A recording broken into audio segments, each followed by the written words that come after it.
Yo guys, maulan na hapon sa inyong lahat. Dahil dyan, may naisip na naman ako na halohoan na gagawin kay MC.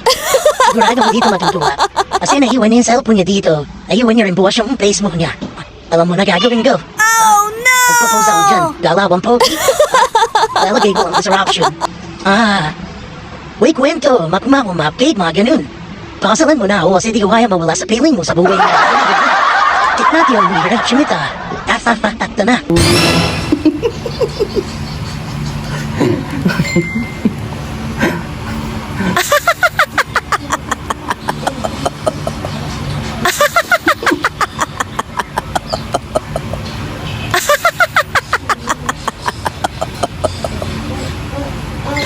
Walang galit na galit to. Oh no!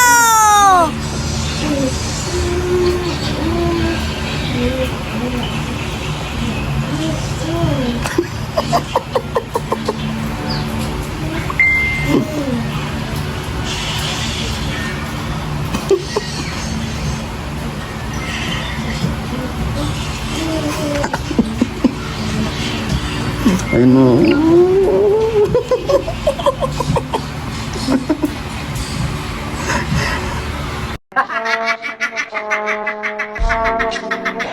Ayun guys, antayin na lang natin siya umuwi. Tingnan natin kung ano magiging reaction niya. Malaman tadyak balibag ko itong ang abutin niya naman mamaya.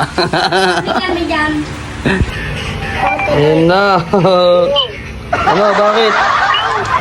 Busy ako nagtatrabaho dito. Busy ka talaga, no? Bakit? Binura ko na. Gusto ka pa dyan. Ano mo ka talaga?